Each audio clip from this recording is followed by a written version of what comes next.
afternoon and welcome to our live question and answer session today, which is all about getting a career in electrical installation. I'm Nadia and today I'm joined by our three expert panellists. We've got Mike. Hi, Mike. Hi, everybody. Mike is one of our electrical installation lecturers here at Walsall College. I've also got Glenn. Hi, Glenn.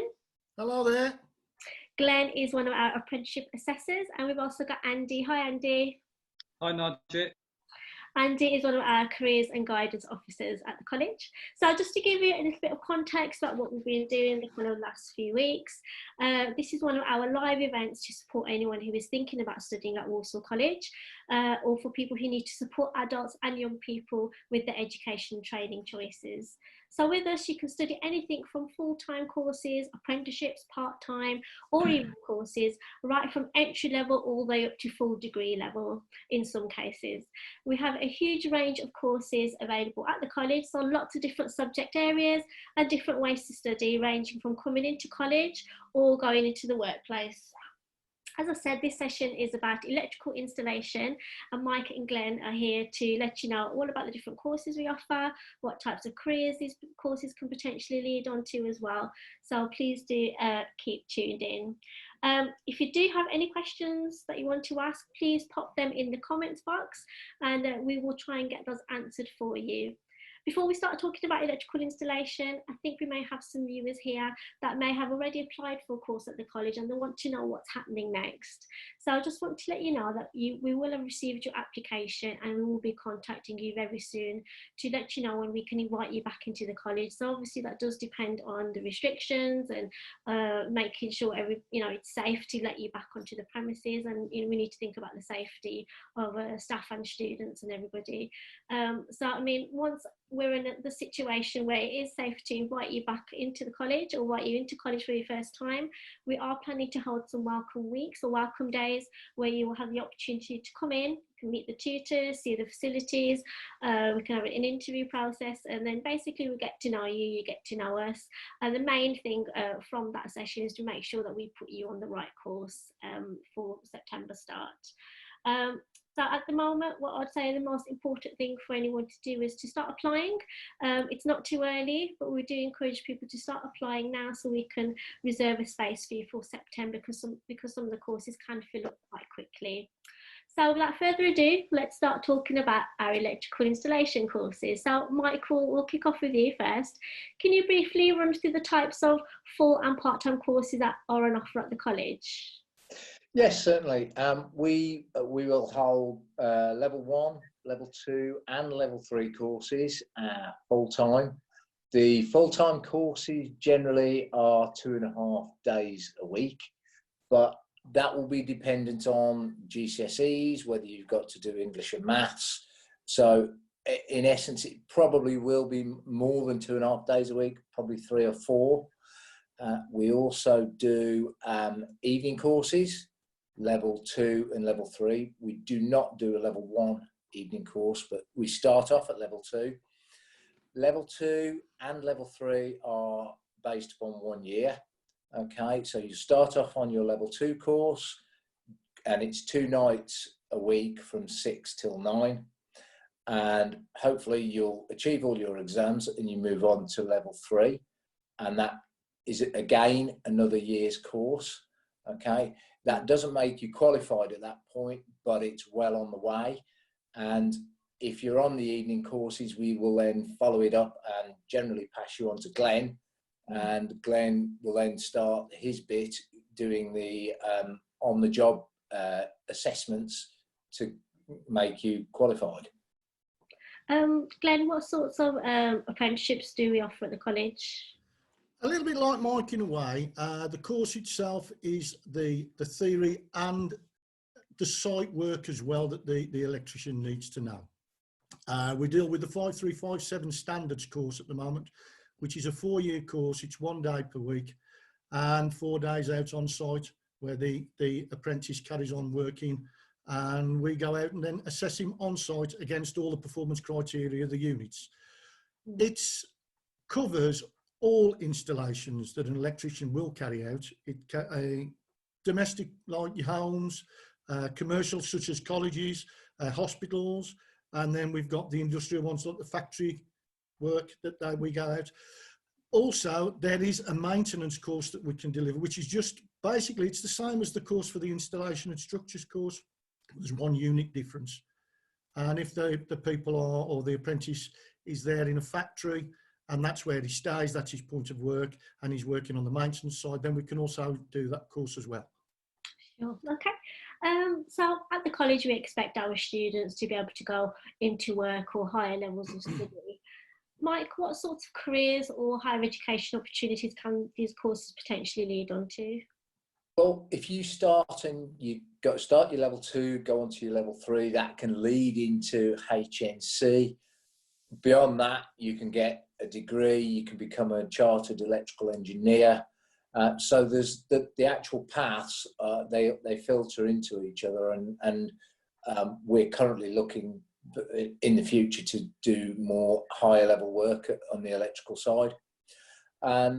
Career-wise, although it's electrical installation, everyone just sees it as, oh, well, we'll go in and we'll do a little bit in a house or we'll do a bit in a factory.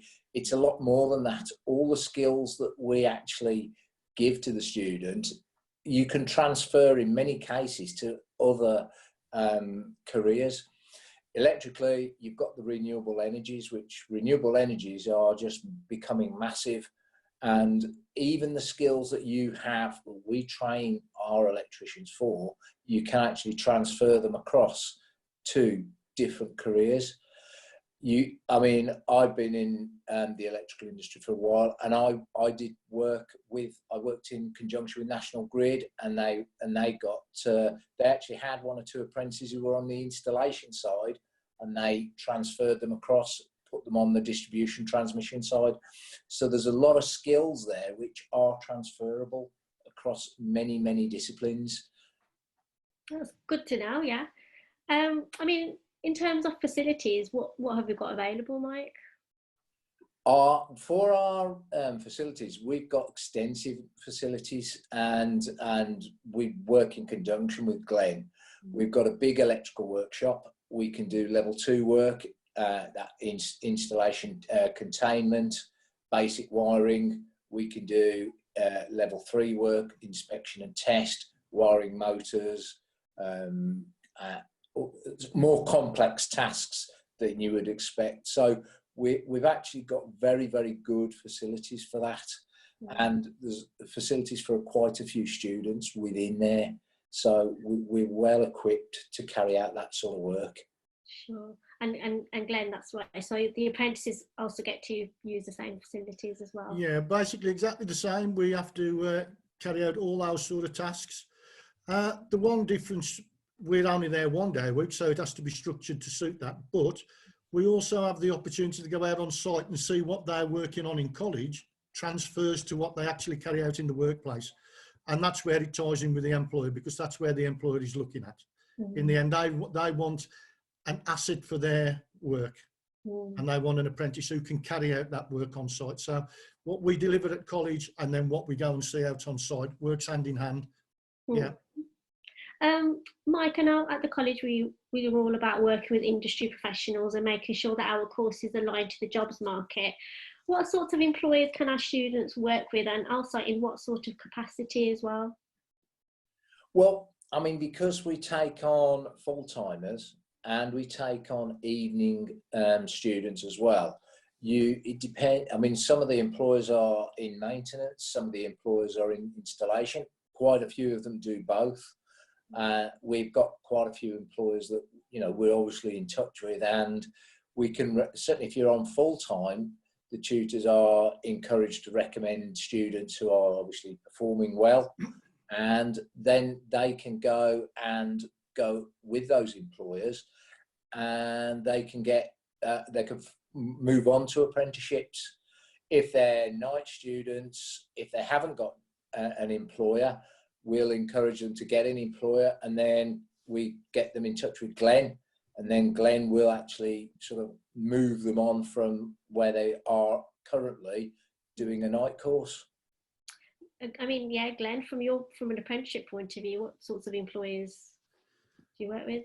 The employees that we work with, that can be anything from a one-man band company, where it's just normally they've employed an apprentice to help them out, or they can be a whole huge company that employs several electricians, and then the apprentice then is working as part of a team. They may not just be working here, they may be working away from home. It's a huge responsibility now to become an electrician. And as Mike said, because the theory doesn't change, it's the same with either course, but there's a step on to gain your full qualification. So anyone from Mike is passed on to us, and then we carry on with the NVQ side, as it were, as the assessed side units as well. So yeah, it's quite interesting from an employer's point of view. There's a lot of scope out there. Yeah, sounds like it. Just to add to what the Kevin and Glenn have been saying, we have, Mike. If there are any students out there who knows an employer that is willing to take them on, or any employers out there that are looking to recruit apprentices, do get in touch with the college. We have a dedicated apprenticeship team, and they can get the ball rolling for you. We can get that sorted out for you. Mike, would you say students need to purchase any particular equipment for your courses? If they're coming into the workshop, they will need to buy basic PPE like boots, protected boots, and obviously, you know, you're not going to come into the workshop wearing designer clothes, so they obviously need to be sensible clothing. But in terms of the specialised equipment, we actually provide that within the workshop environment, so they don't have to outlay an enormous amount on equipment coming in initially. Obviously, as they move up the courses, there are things that they are required to purchase. But I mean, in terms of their initial start, level 1, level 2, they don't need to spend a lot of money on PPE. Sure. I mean, in relation to this, we do offer bursaries to help with things like equipment, bus passes, free meals, that sort of thing. We have filmed a session on finance, student finance. If anyone wants to watch that back, you can do so from our website, Facebook, and on YouTube channel as well. If you do have any specific questions for our student finance department, do drop us an email on info@walsallcollege.ac.uk. I can see we've got a question coming from Doyle Hollyhead, I think it is. I've been doing engineering at college for nearly a year, but I want to change to an electrical installation, but I also want to go into an apprenticeship. Is this possible? Do you want to answer that, Mike or Glenn? Either of you? Glenn, you'd probably be, well, either of us can answer it, but Glenn, you'd probably be better placed. To move across, yes, you can move across. Obviously, to get on the apprenticeship side, you would need an employer, because the work that you're going to carry out on site must come from the workplace, so you must be employed. So the first port of call really would be to be looking for an employer in the electrical industry. Basically, write off as many CVs as you can to all of the employees that you know. By all means, see our sales team if there's people that we know out there, and we can put them in touch with these employees. But an employer is the first port of call. Sure. Yeah. Okay. So even though this student he's done electrical installation, you'd suggest for him to go start looking for an employer. Can he do one of Mike's courses, and Mike can kind of filter him through to yourself? From there, yes. Yeah. Mike. Well, if he's got no employer, then ultimately we can take him on a full-time course. Or if he's a more mature student, we can put him on an evening course. Okay, that's not a problem. And then if he gets a job in the meantime, then he could move up and be with Glenn to achieve his NVQ. So there's no problem with doing that. There's a way to do it, isn't there? I think what we're trying. Yeah. I hope that answered your question. Thank you very much. Mike, what sort of hours, I think you briefly mentioned this earlier, what sort of hours would a student be expected to attend college as a school leaver, a full-time student, and as an adult? As a school leaver, we would expect them to be from about 9 o'clock till 5. Obviously, that's flexible depending on timetable and all the other bolt-on subjects that they may have to do, but generally it's at 9 till 5. If you're an evening student, it would be 6 till 9, and that would be for 2 nights a week. Sure. And what about yourself, Glenn? What's the typical apprentices week schedule? Well, college, basically the same. It's 9 till 5 and it's 1 day a week. But then they've got the 4 days where they are with their employer. That is a whole new ball game. They could be working local, which is just, again, it could be just 8 till 5. But it could be that the fact that I've had learners who are working on the Isle of Wight, for instance, and they are now collected, they are delivered down to the site where they're working on, and they spend a week down there and then they come back at weekends. So it depends on the work that's being carried out really by the employer itself as to how long they spend on site or travelling to and from jobs. But for college itself, it'll be 1 day a week for 9 till 5. Sure. Andy, we'll move on to you now. I suspect a lot of our viewers who will be watching in, they might not have a clue about what career they want to go into or what course. What is it that your team can do to provide to support these particular students? Yeah, well, we're a team of 5 level 6 qualified careers officers based at Wisemore campus. Although we do get across to all the other campuses that we have, obviously electrical for full-time is predominantly based at Green Lane, but we do go across, see students there and offer support. We do sessions in class as well. So we do a lot of work with current students on things like CVs, employability skills. We help do things like interview techniques as well. I mean, Glenn's talked about, getting in touch with employers if you're interested in an apprenticeship. So the CV, cover letter, maybe the interview as well. All those things are important. And if you haven't got much experience of an interview, for example, it might be a good idea to come and see a member of the team. For prospective students, if they're looking at this, thinking about doing a course, then I would say to get in touch with us as soon as possible. They can contact us by email, telephone. We're doing Google Hangouts, WhatsApp video calling at the moment as well. So there's lots of methods for them to get in touch with us. I think just visit the website or look at the Facebook page for our details afterwards if they've got any specific careers related questions or just want a bit more information about a particular course. Sure. I mean, what if a student starts college and they realise within the first couple of weeks, actually, that course might not be for them? What can we do to support those students? Yeah, I mean, start a term, often get students that come to us, they're maybe not working out for them at the start of term. We'll always aim to try and find them a course within the college. It's obviously got to be the right course for that particular student, the right level, everything else. We'd obviously speak to other departments for the areas that they're interested in to check their suitability, if there's spaces on the courses, first of all. But yeah, we would always try and find them a course suitable for them. If that means referring them to, external organisations, institutions. We are an impartial service as well. So you might get a student that wants to do a course that the college doesn't offer, for instance. So we can help guide those students and signpost them to where they want to go. We get some students who start full-time, then want to do apprenticeships. So they ask about all of that process. And vice versa as well. We can kind of help whichever situation the student's in. We can try and guide them the best way possible. Okay. What about students? Some students might be worried, obviously, about their grades. They might not have met their particular grades to get onto a course. What can we do with those particular students? I mean, do we offer resits? Yeah, students can take the November resits for GCSEs. I think Mike mentioned earlier, a lot of students will do English and maths as part of their full-time study program as well. So they can do functional skills for that, or they can do the GCSEs. Will increase their timetable, obviously, but there's always options to do that.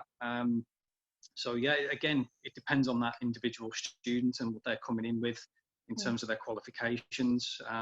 Similarly with apprenticeships, so if they look on the college website for a particular apprenticeship vacancy, it gives them the entry requirements and things, so they can work out what they actually need to have before they apply, or what they could be doing alongside their qualification if they are successful in getting an apprenticeship.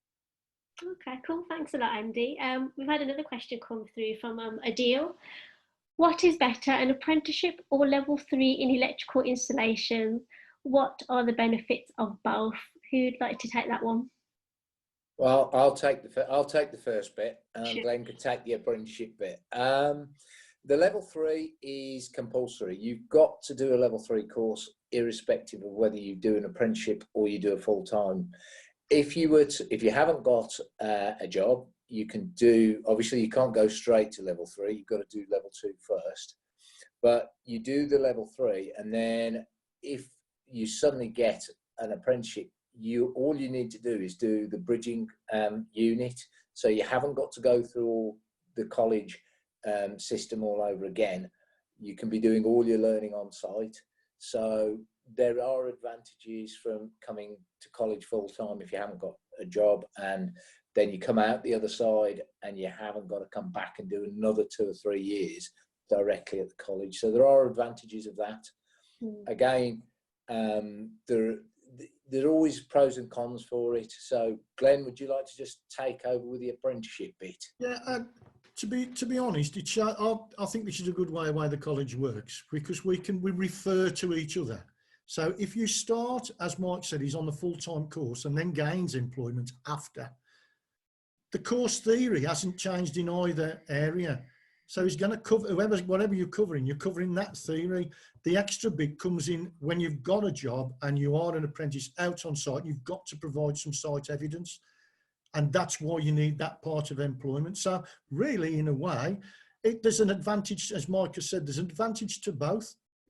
If you are looking for that job and that you at the time you can't get it, by all means, be on a full-time course, because what's that going to do to you in an interview? If you were sitting in a crowd of other students waiting, or prospective employees, and being interviewed by someone, and you said, well, I actually went on a full-time course and all the others haven't, which one's the employer going to pick in the end?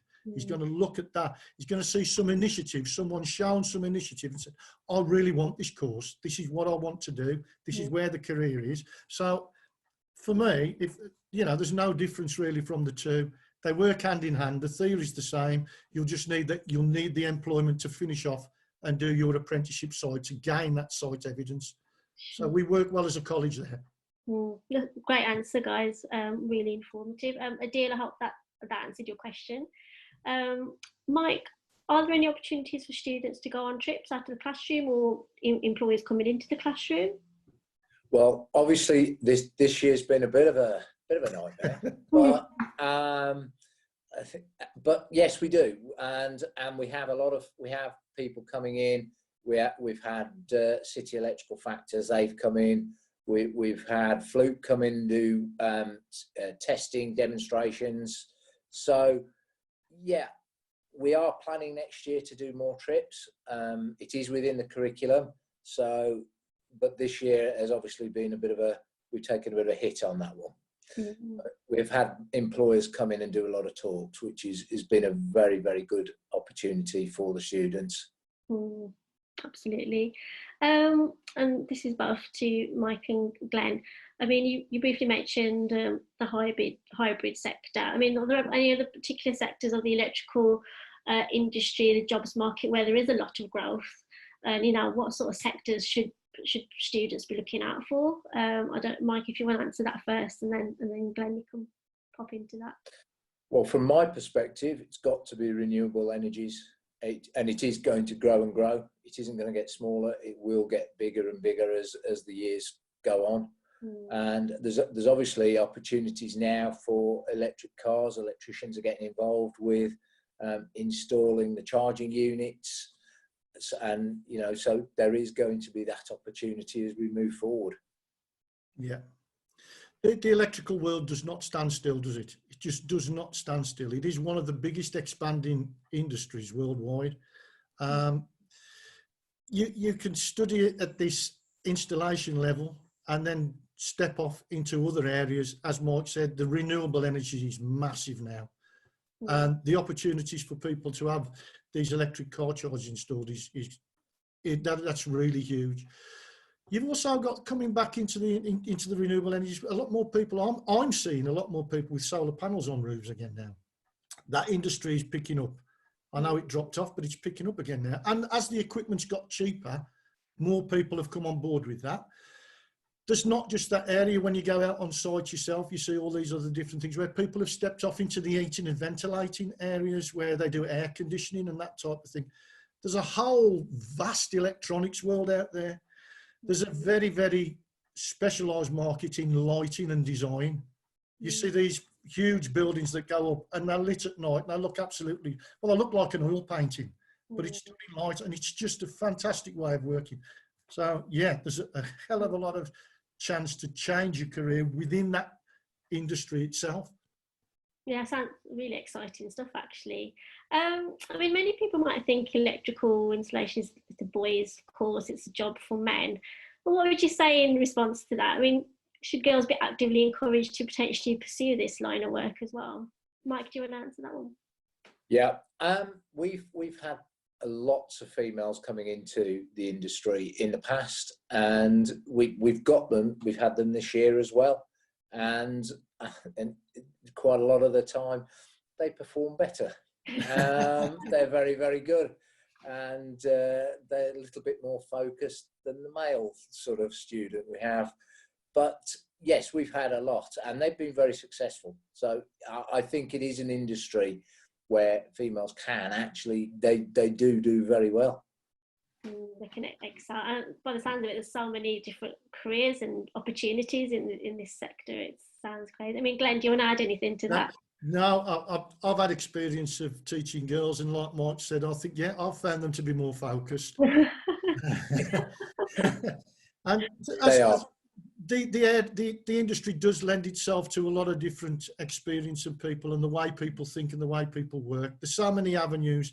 You may study the basics, but if you feel that electronics is your forte, you could move on to that, but you'd need that basics to start with. So it's open to all. Yeah. And I'm sure that somebody somewhere can find their niche somewhere within the electrical industry, male or female. Thank you, that's great. Mike, is there anything our applicants can do to prepare for the course? I mean, they might apply now, and it's quite a long way, isn't it, all the way until September. Is there any research or skills or anything that they could kind of get on board with and start learning? Most definitely. The course that's coming out next year for certainly the full-time electrical is, we're going back to what we call endpoint assessment. They've got to be able to write reviews, so improving the maths and English from now is a really good way to start to prepare them. Electrically, well, they can read up if they want, but I think the essence really for us is to improve maths and English, because they're going to need it when they come to be examined next year.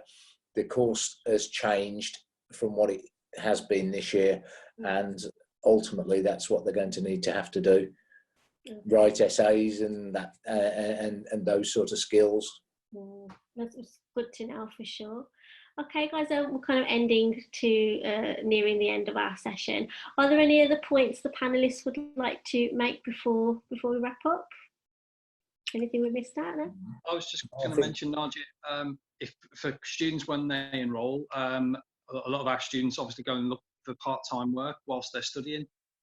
So the careers guidance team do send out emails of job alerts, emails to students who are looking for that part-time employment while they're doing their studies. So it's something for them to think about if they need a bit of help with that, process, searching for vacancies, applying, coming back to CVs, interview techniques and everything else. So it's another part of the service that we offer for students who want to work part-time and study as well. And obviously, it doesn't have to be related to the course that they're doing either at this stage, but they are developing, as the guys said, that they'll develop a lot of transferable skills along the way, and that'll do them good for the future.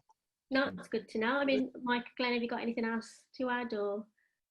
Yeah. I think I'm all right with that. Okay, That's lovely. pretty good. Thank you. That's Just want to pretty thank good. you. Exactly the same as what Andy says. Just get out there and have a look around. If you want this course, it's an electrical course. If you can find a work experience in that, then that's a massive jump forward. But anywhere where you are becoming articulate with any of your skills, really, build up. Yeah. That really useful session. Thank you very much, guys. Yes, so just to wrap up and finish off, please make sure you've done plenty of research around the course you wish to study and where you want it to progress onto, whether it's an apprenticeship or a job or higher level of study. And then please submit your application as soon as possible. Thank you to all of our panellists today. We hope the viewers found this session really useful. If we didn't manage to answer your questions, please do send them directly to our Facebook message box, or you can email us on info@walsallcollege.ac.uk and we will get back to you. We have our next live session tomorrow, that's at 4 p.m, and that's all about our motor vehicle automotive courses. So we hope to see you there. Thanks everyone, and goodbye. Enjoy your evening.